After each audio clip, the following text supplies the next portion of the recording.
Acordaos, hermanos, que un alma tenemos, y si la perdemos, no la recobramos.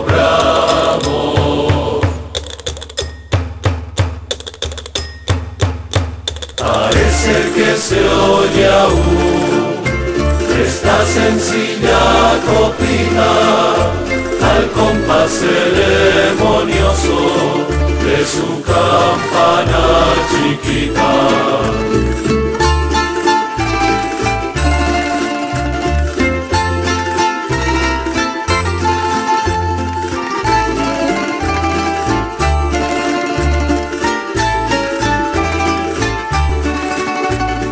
Fue el 19 de marzo de 1626, cuando nace hermano Pedro, bajo el volcán y la nieve. Dignísimas autoridades, señoras y señores, sean todos bienvenidos esta tarde a este solemne acto literario de presentación del libro El Santo Hermano Pedro de Betancur y su familia, guanches, canarios y repobladores hispanos en el Tenerife del siglo XVI, que se presenta en el convento de Argel. Un espacio histórico para un personaje histórico, un salón noble de un ayuntamiento para acercarnos más a la figura de quien por mérito propio es alcalde honorario y perpetuo de los pueblos del sur de Tenerife. Antes de iniciar el turno de intervenciones, permítanme presentarles a quienes esta tarde acompañan en esta mesa al autor del libro, y que de izquierda a derecha son don Roberto Cutillas Morales, notario de ADEC de las Américas, don Nelson Díaz Frías, autor del libro que hoy presentamos, don Antonio Tejera Gaspar, catedrático de Arqueología de la Universidad de La Laguna, y don Francisco Pomares, reconocido periodista. Intervendrá en primer lugar don Roberto Cutillas Morales. Sí. Buenas tardes a todos. El hecho de mi presencia en esta mesa se debe a que el autor del prólogo de este libro que hoy presentamos, pues por causas ajenas a su voluntad no ha podido asistir. Por eso se ha contado conmigo para proceder a la lectura del prólogo de este libro, lo cual para mí es una gran satisfacción y me da la posibilidad de felicitar públicamente al autor del libro, de cuya extraordinaria valía, tanto personal como profesional y por supuesto como escritor historiador, somos especialmente conscientes de aquellas personas que gozamos el honor de contar con su amistad desde hace muchos años. Y digo que me permite felicitarle y agradecer también públicamente la publicación de esta magnífica obra, que es una nueva aportación al mejor conocimiento de la historia del sur de Tenerife, lugar en el cual la mayoría de los que aquí nos encontramos tenemos el lujo y el placer de vivir.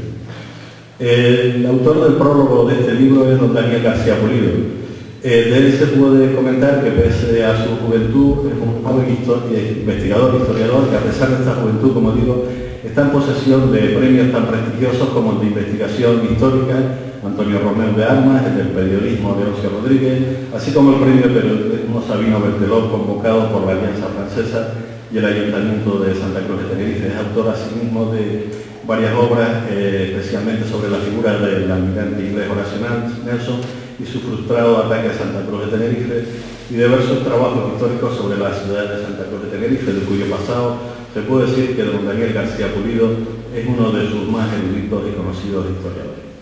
Y paso ya sin más a leer el prólogo del libro que hoy aquí presentamos.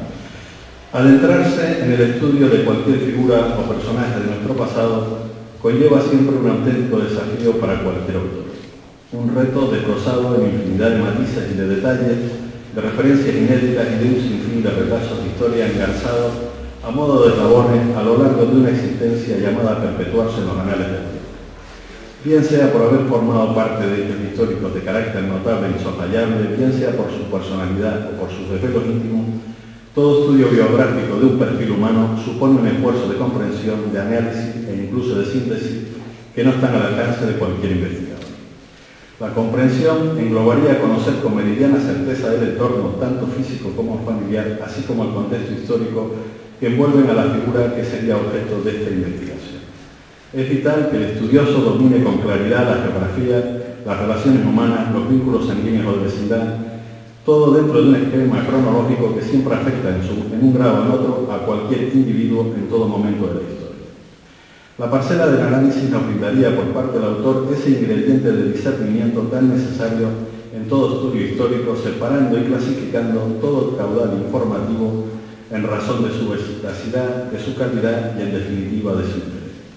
Y por último, la capacidad de síntesis nos conduciría a esa capacidad de poder reflejar de una forma diáfana y sencilla el inmenso conglomerado de datos, apuntes y referencias que se esconden tras la consulta de miles y miles de folios apergaminados, de páginas de libros, artículos, reseñas, incluso testimonios orales transmitidos de generación en generación desde siglos pasados.